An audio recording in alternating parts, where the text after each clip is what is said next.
Welcome to this online designed for the BA Semester 5 students of Sri R.R.Lalan College.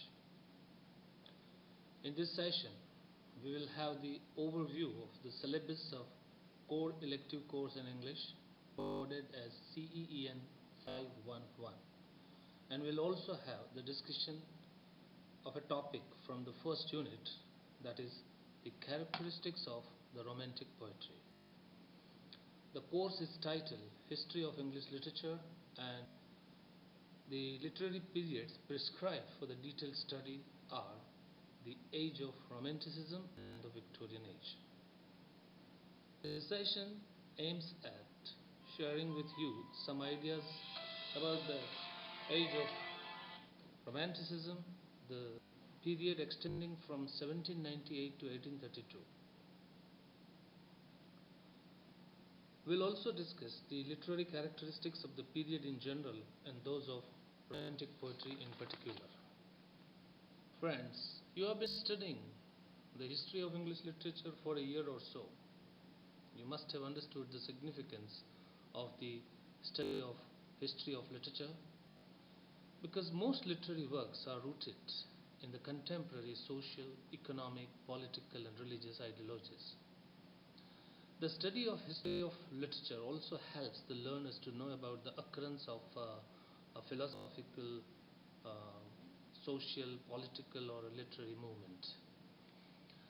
And it also imparts us an insight into the evolution of language through the different periods of the literary history of the nation. From the study of literature history, we can also learn how and when a particular literary form emerged. In the last 2 semesters, you have studied about Renaissance and its influence on Elizabethan English literature, Puritan Age and how its strict religious codes changed the literary activities of the period. Then you also studied the Restoration Age, the Age of Pope and the Age of Dr. Johnson. In semester 5, the period prescribed is 1798 to 1890, and this present course, I mean CEEN511, follows what you have studied in previous semesters. So far you have studied the Elizabethan Age, that is the period extending from 1557 to 1625. The Puritan Age, that is the period 1625 to 1660. The Restoration Era, 1660 to 1700. The Age of Neoclassicism, 1701 to 1740. And Age of Dr. Johnson, 1740 to 1798. In continuation to this timeline, now it's time to study the period from 1798 to 1890, which is divided into 2 phases. The first phase, 1798 to 1832, is known as the Age of Romanticism, and the second one, 1832 to 1890, is known as the Victorian Age. Let's have a look at the syllabus of the course. The course contains 3 units. Each unit specifies the topics to be learned. You can see the first unit, which tells you the topics prescribed for detailed study from 2 literary periods are characteristics of Romantic poetry, novel in the Age of Romanticism, the Victorian Compromise and the pre-Raphaelite poetry. The second unit contains a list of representative poems written by the poets who lived in the Age of Romantic Revival, Age of Romanticism, and also in the Victorian Age.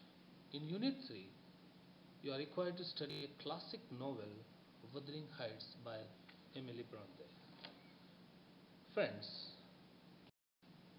a study of various handbooks written on the history of English literature is essential to access properly the details of history that can be termed as a laboratory of human experience. So, in the next 2 slides, you will see the list of the well-known publications on the history of English literature, and also I'm sharing some useful links for online study. On your screen you can see a list of reference books. The most well-known, some of the most well-known books I have listed here for your reference. The first one is History of English Literature by Edward Albert, a short Oxford History of English Literature by Andrew Sandys, an outline history of English literature by William Henry Hudson, the short Oxford History of English Literature, Andrew Sandys, a critical history of English literature by David H.S., History of English Literature by W.J. Long, and a companion to romantic poetry by Charles Mahoney. Most of these books are available on internet, so you can also have an access to various sites which will allow you to read these books online. Along with the reference books, I would like to share some useful links, and these links will help you to read the textbook. You can see the first one. It's about the text Wuthering Heights, and you can read the e-book on the given link. Then Wuthering Heights has been filmed also, so it's a very interesting cinematic version. The movie with English subtitles is available on the given link. Then there are some useful lectures. For example, one lecture is on Introduction to the Romantic Movement, the revival of romance, then Victorian era, Victorian introduction. So these are all lectures which you can see online, and you can watch online and have more understanding of the prescribed topics.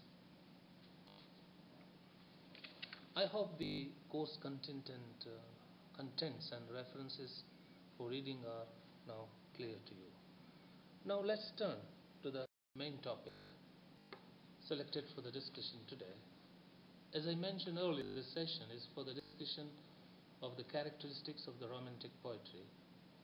It means how the poetry of the Age of Romanticism is different in style and subject from that of the preceding periods. Friends, surveying a literary movement requires an understanding of the forces that gave birth to it. And in this context, it is desirable to know about the origins of the Romantic movement. In the slide you can see that this slide is giving you an introduction to the Age of Romanticism, that is specifically the period marked as 1798 to 1832. This period is known by several other names. For example, it is also known as Age of Romantic Revival, Age of Return to Nature, Age of Wordsworth. Officially, it began in 1798 when Wordsworth and Coleridge published an anthology of poems called Lyrical Ballads in 1798, and officially it ended in 1832 when Sir Walter Scott died. So what is Romanticism or the Romantic movement? Well, it is a literary movement which took place in Britain and throughout Europe from 1770 to 1848. In the context of English literature, the period extending from 1798 to 1832 is termed as the Age of Romanticism, as I said earlier. The Romantic movement can be interpreted differently. As you can see on the slide, intellectually it marked a reaction to the neoclassical literature, and I'm sure you understand what is neoclassical literature. Literature of the preceding era, in which the poets, the writers, the artists followed the rules from ancient Greek and Roman cultures. So intellectually, Romanticism is a reaction. So Romanticism began as a reaction to neoclassicism. Politically, it was inspired by the revolutions in America and France and popular wars of independence in Europe.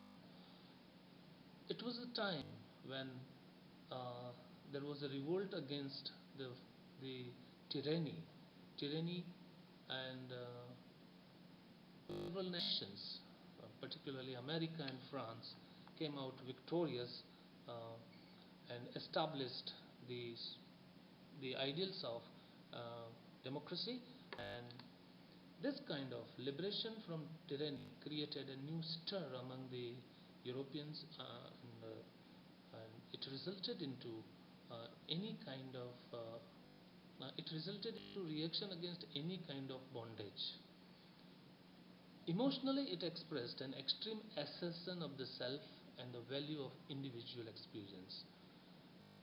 And socially, it championed progressive causes, though when these were frustrated, it often produced a bitter, gloomy, and despairing outlook. The next slide, and you can see that there is a definition of Romanticism. So, key word here is Romanticism. Uh, I believe that you have studied Romanticism as a literary term in previous semester, so you have some idea what Romanticism suggests. But there is a very useful definition I'm quoting from Merriam-Webster dictionary. It reads thus: a literary, artistic, and philosophical movement. So the first thing is, it is a literary, artistic, and philosophical movement originating in the 18th century. It began in 18th century, but as far as English literature is concerned, we can find Romanticism and its triumph in the beginning of the 19th century.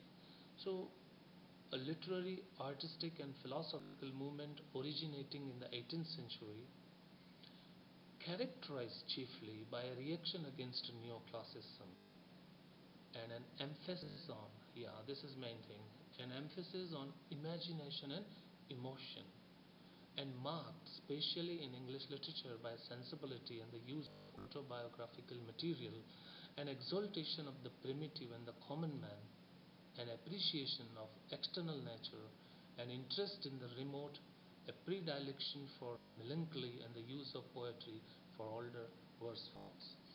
So some of the key words from this definition are: it's a literary, artistic, and philosophical movement. It's a revolution. It stands for a revolution in thinking.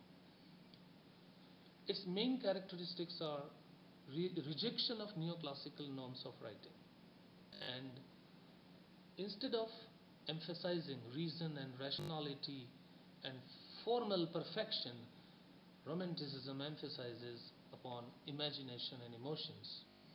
And as far as English literature is concerned, the period of Romanticism is marked by sensibility and autobiographical material. The writers often turn to their childhood and innocence, and writing about uh, their past life. An exaltation of the primitive and the common man. Romanticism glorifies the common man. Romanticism shows love for nature and interest in the remote. Remote in the sense that the far-fetched imagination. The writer takes us far from everyday reality. And predilection, meaning preference for melancholy, that is some kind of sadness. And use of poetry in older verse forms. Another definition: a movement in the arts and literature that originated in the late 18th century, emphasizing inspiration, so more focus on inspiration in the creation of art than subjectivity and the primacy of the individual. Now, the salient characteristics of the age of Romanticism. So, before we read the characteristics of the Romantic poetry, I would like to say a few words about the influences which shaped the Romantic movement. And you can see on the slide, the Romantic movement was nurtured by some persons and some events. For example, the first one is study of older English authors. Instead of taking interest into the writers of neoclassical, the poets of neoclassical age, the Romantics' interest in Elizabethan writers, taking inspiration from them um, to break away from the rigid rules and give free play to their imagination and have intense emotional expression. The movement was influenced by the well-known philosopher Rousseau and in his teachings. Rousseau called for return to nature. Rousseau said that man, every man is born free, but everywhere he is found in chains. So, return to nature and emphasis upon freedom, the individual freedom, these are the significant contributions from intellectual contributions from Rousseau. Lessons of the French Revolution. French Revolution in the history of world is remarkable for the teaching of three ideals for the betterment of mankind, and the three ideals are liberty, equality, and fraternity. And Romantic movement of 19th century was influenced by German transcendentalist philosophers like Schelling and Schiller and all. I would like you to refer the reference books listed earlier and to have more understanding, deeper understanding about all these influences upon the Romantic movement. Now, when we say Age of Romanticism or Romanticism as a literary movement, then we find that it has some special characteristics which differentiate it from the classicism. So, when we talk about the Age of Romanticism in the history of English literature, the first thing we notice is it is opposed to the supremacy of reason and the Enlightenment. The second thing is dominance of imagination and emotion. The creative human mind is the equivalent of the divine creative powers. The next is shifting from the industrialization and globalization of the world. Preference for the mystical and the supernatural. Greater importance on intuition, instincts, and feelings. Wordsworth defined poetry as the spontaneous overflow of powerful feelings. Romanticism also suggests shift in literary criticism from mimetic to expressive. I think you remember the two approaches to literary art. Mimetic means mimetic approach tells that art is the result of imitation of life, and expressive means creative. So Romanticism stands for expressive approach to creation of art, because art does not reflect nature, but it helps to better understand it. Artist is an inspired creator rather than a technical maker. Romanticism glorifies individual freedom, and I would like to quote Rousseau here when he gives us a core idea of individualism or subjectivity when he says that I'm not made like anyone I have seen. I dare believe that I'm not made like anyone in existence. If I'm not superior, at least I'm different. Now we are coming to the discussion of our main topic, that is characteristics of romantic poetry. But before that, I want to tell you that the age of romanticism, now you remember the period 1798 to 1832, is rich in literary output of both the kinds, prose and poetry. It produced poets, it produced novelists, and it also produced some essayists. But basically, it is an age of poetry. And poets of this period are usually divided into two generations. First generation of romantic poets and second generation of romantic poets. First generation of romantic poets are William Blake, whose poem, The Chimney Sweeper, you studied in the last sem, William Wordsworth, S.T. Coleridge, and the second generation of Romantic poets are Lord Byron, John Keats, P.B. Shelley. Here I also want to point out that some of the poets are known as lake poets because they belong to the Lake District of United Kingdom, and the lake poets are William Wordsworth, S.T. Coleridge, and Robert Southey. Now this is your main topic, characteristics of Romantic poetry. So now this topic has the topic has the key word Romantic poetry. It is obvious that we are talking about the poetry produced during this period, Age of Romanticism, or Age of Wordsworth, or Age of Romantic Revival.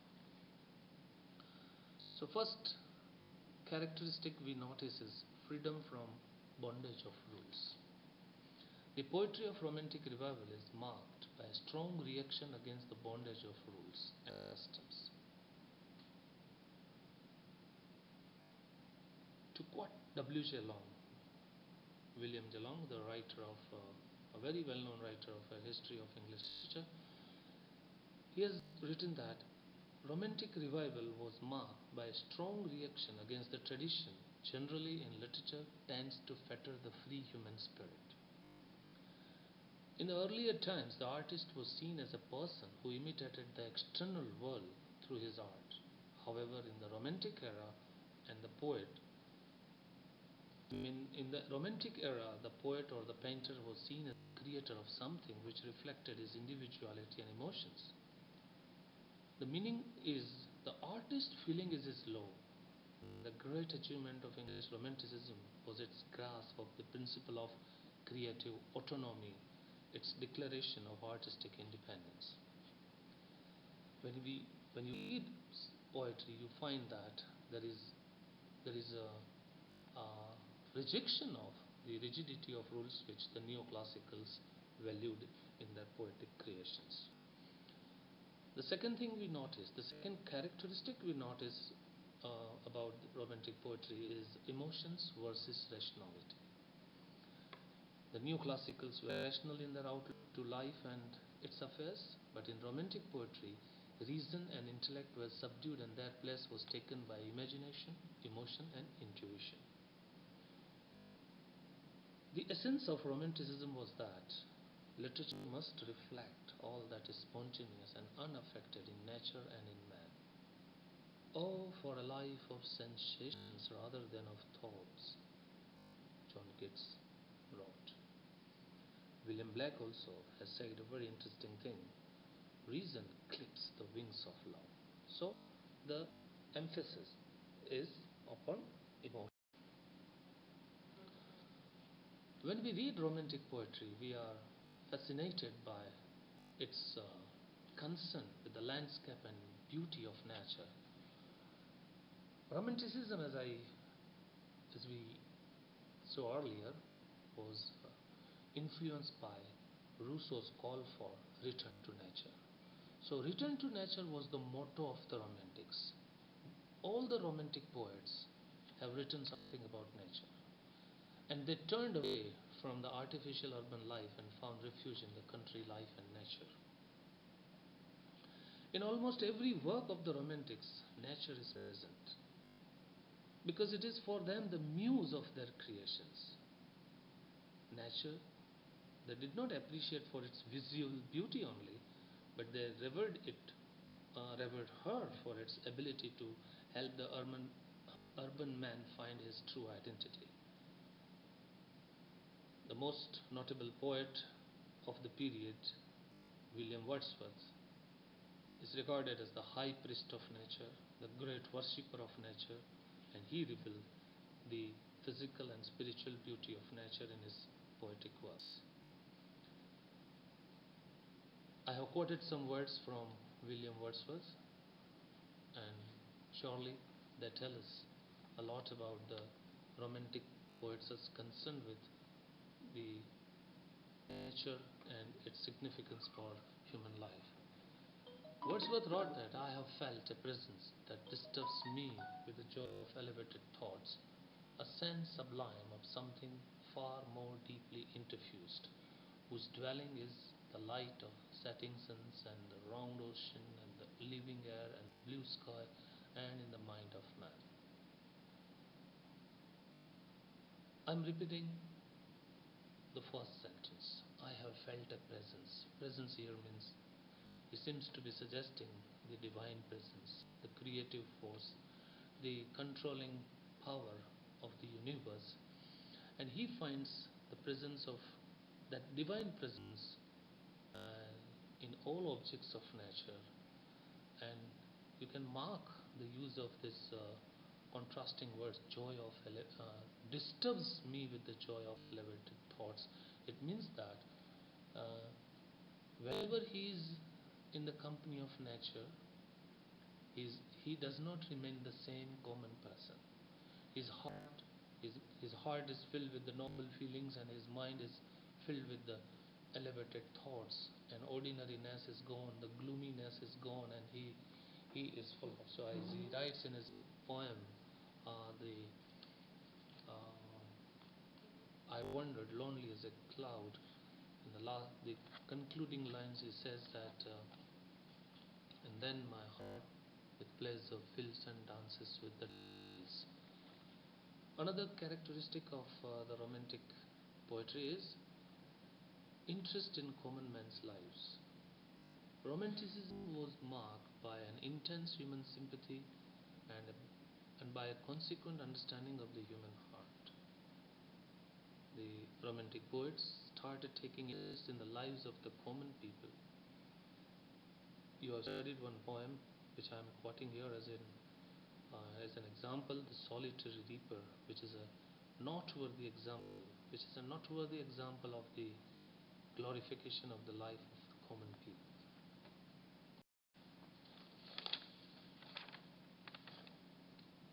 The Romantics were interested in the supernatural and included supernaturalism in their works. Exploration of the supernatural, dreaming as a field to exploit imagination and apocalyptic and gothic depictions of reality, and all these elements enriched the creative power of the Romantic writers. Supernaturalism in Romantic poetry presents special charms by the introduction of the supernatural elements like fairies and ghosts and witchcraft and monsters and all. The sense of wonder and mystery was introduced to poetry by the poets like Coleridge and Keats. The poems like The Rime of Ancient Mariner, Kubla Khan, Christabel by Coleridge, and La Belle Dame Samasi by John Keats are the most well-known examples of supernaturalism. Apart from poetry, Gothic fiction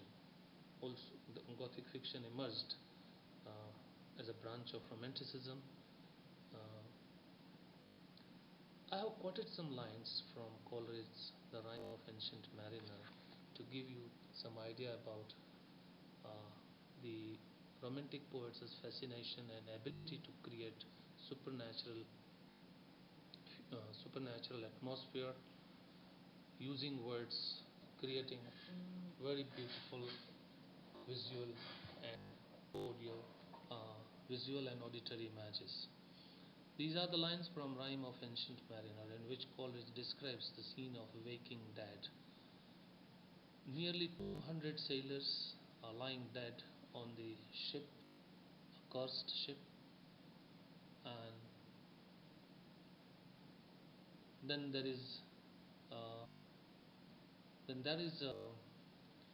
the description of this dead bodies coming back to life, and the description reads, beneath the lightning and the moon, the dead men gave a groan. They groaned, they stirred, they all uprose. See the use of climax, figure of speech. They groaned, they made some painful sounds, they stirred, they moved their body, and suddenly all the dead bodies, they rose. No spake means spoke. Nobody spoke, no moved their eyes. It had been strange, even in a dream, to have seen those dead men rise. Medievalism is also an important characteristic of Romantic poetry, especially in the works of Keats and Coleridge. Medievalism is the depiction of medieval culture and its exotic beliefs and practices. The Romantic poets, and particularly Keats and Coleridge, were attracted to exotic, remote, and obscure places. You will study a poem by Coleridge titled Kubla Khan, which is an excellent example of medieval uh, medieval exotic civilization. Keats's poems, the Eve of Saint Agnes, La Belle Dame sans Merci, are also in the tradition of the subjectivity. Is another aspect of Romantic poetry. The Romantic movement was the expression of individualistic genius rather than the established rules. The artist's creative spirit was far more important than strict adherence to formal rules and traditional procedures. Shelley glorified the poets, saying that the poets are the unacknowledged legislators of the world. All Romantic literature is subjective, means Romantic poetry is individualistic in outlook. There is an emphasis on introspection and melancholy and sadness, and the artist is considered as an extremely individualistic creator whose creative spirit is more important than the formal rules. Lyricism. Romanticism is almost equivalent to lyricism, synonymous with lyricism. Lyricism is the basic trait of Romantic poetry. Here is the full expression of one's own personal feelings and sentiments towards an object, and as such there is an abundance of lyrics. The forms that they loved to adopt was lyrics, songs, sonnets, odes and ballads. All the lyrics written in the Age of Romanticism favor subjectivity, emotionalism, impulse and free play of imagination. Finally, a word about the diction, versification, means the technical aspects of Romantic poetry. Romanticism is a great revolt against all artificiality. It stands for simplicity in themes and treatment too. And as such, Romantic poetry is the selection of the real language of man. Wordsworth put greater stress on simplicity. The poetic diction of the neoclassical period was rejected by the Romantic poets as being artificial and unnatural. The heroic couplet was completely abandoned. The Romantics employed simpler verse forms like the ballads which belong to the English rural folk. A Romantic poet used many symbols to express his emotions. The Romantics tended to use language with more freedom and informality than the 18th century poets. Romantic poetry became closer to everyday life of common man. Thus, friends, we can see that both in manner and matter, Romantic poetry is far different from the poetry of preceding periods, particularly uh, the poetry of the Augustan age. Officially, the Romantic age ended with the death of Sir Walter Scott and accession of Queen Victoria to the throne of England in 1837, but its spirit is still relevant in present day literary production. Thank you very much, friends, for being with me in this session, and I hope that this session has given you some ideas which need detailed study and some extra efforts with the help of the reference books and the links which I have shared with you. All the best. Thank you very much.